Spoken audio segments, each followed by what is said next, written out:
שלום לכולם וברוכים הבאים. היום אנחנו הולכים לצלול יחד לעולם קצת נסתר, כזה שקיים ממש בתוך המחשב של כל אחד ואחת מאיתנו, ונגלה איך להפוך, אתם יודעים, לסוג של מומחים באבחון תקלות רשת.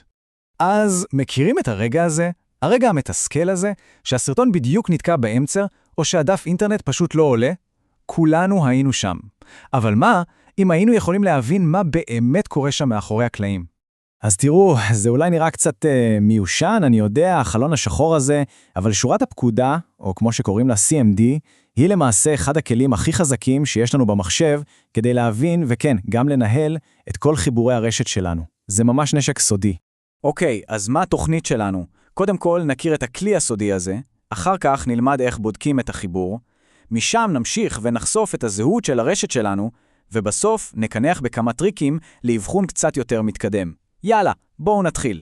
טוב, אז לפני שאנחנו מתחילים לשחק בבלשים ולפתור תעלומות, אנחנו צריכים לדעת איך בכלל פותחים את ארגז הכלים שלנו, נכון?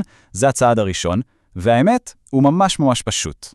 אז ככה, יש כמה דרכים. הדרך הכי מהירה לדעתי, זה פשוט ללחוץ על מקש הווינדוס, להתחיל להקליד CMD, ו-Enter. זהו. אפשר גם לחפש שורת הפקודה בתפריט התחל, זה גם עובד. ועכשיו טיפ קטן למתקדמים.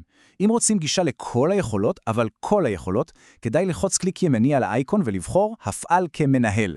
זה פותח לנו הרבה יותר אפשרויות. יופי. עכשיו כשהכלי שלנו פתוח ומוכן לפעולה, הגיע הזמן לצאת למשימת הבילוש הראשונה שלנו.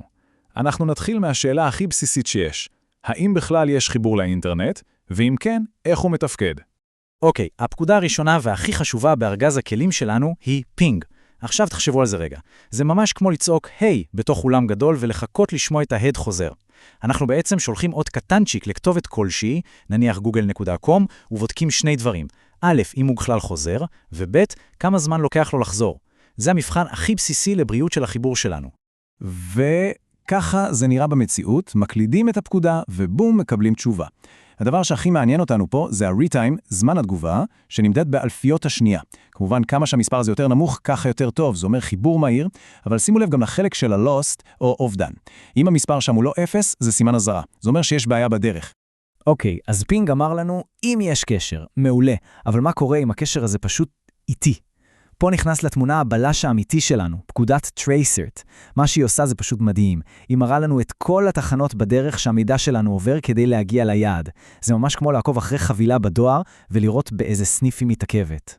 והקטע הגאוני פה זה שאנחנו יכולים לראות בדיוק באיזו תחנה, כלומר אצל איזה נתב בדרך, יש עיכוב.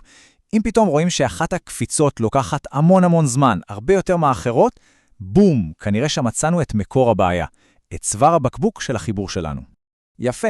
אז עד עכשיו הסתכלנו החוצה על האינטרנט הגדול, אבל לפעמים הבעיה היא לא שם בחוץ, אלא ממש פה, אצלנו, במחשב. וכדי להבין את זה אנחנו צריכים קודם כל מה שנקרא להסתכל במראה, להבין מה הזהות של המחשב שלנו בתוך הרשת. והכלי שלנו לזה הוא פקודה פשוטה בשם IP-config. תחשבו על זה כמו להוציא תעודת זהות למחשב. בשנייה אחת היא מציגה את כל הפרטים הבסיסיים שצריך לדעת על איך המחשב שלנו, ובכן, מזדהה ברשת. והנה בדרך כלל שלושת הדברים הכי חשובים שנקבל, כתובת ה-IP, שהיא בעצם כמו כתובת הבית של המחשב ברשת, משיכת רשת המשנה, שאומרת לו מי השכנים שלו באותה רשת מקומית, ושאר ברירת המחדל, שזה בתכלס הדלת החוצה, הכתובת של הראוטר שלנו שדרכה המחשב יוצא לאינטרנט. אבל רגע, תעודת הזהות הבסיסית הזאת היא רק ההתחלה. אם אנחנו רוצים את כל הפרטים, אבל באמת את כל הפרטים, את הדוח המלא והמפורט, יש לנו גרסה משודרגת וסופר שימושית לפקודה הזאת. כל מה שצריך לעשות זה להוסיף את התוספת הקטנה הזאת, קו נטוי ואת המילה all. ופתאום אנחנו מקבלים ים של מידע נוסף. למשל את כתובת המק, שזה כמו המספר הסידורי הייחודי של כרטיס הרשת, מספר שאי אפשר לשנות, או את כתובות שרתי ה-DNS. שאלו בעצם ספרי הטלפונים של האינטרנט.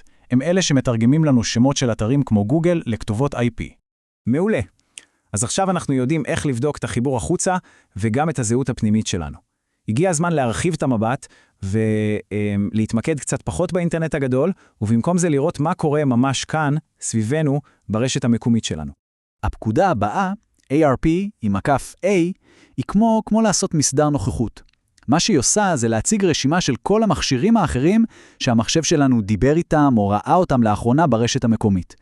וליד כל אחד היא מראה גם את כתובת ה-IP שלו, וגם את כתובת המק הפיזית שלו. אוקיי, ולמה זה טוב? אז קודם כל, זה עוזר לפתור בעיות תקשורת פנימיות, נגיד כשהמחשב לא מצליח לדבר עם המדפסת. אבל יש פה גם עניין של הבטחה. זו דרך פשוט מעולה לראות אם יש מכשירים לא מוכרים שמחוברים לנו לרשת. אם פתאום צצה פה כתובת שלא שייכת לטלפון שלנו, או לטלוויזיה, או למחשב אחר בבית, רק אולי הגיע הזמן לבדוק אם השכנים לא חוגגים לנו על הווי-פיי.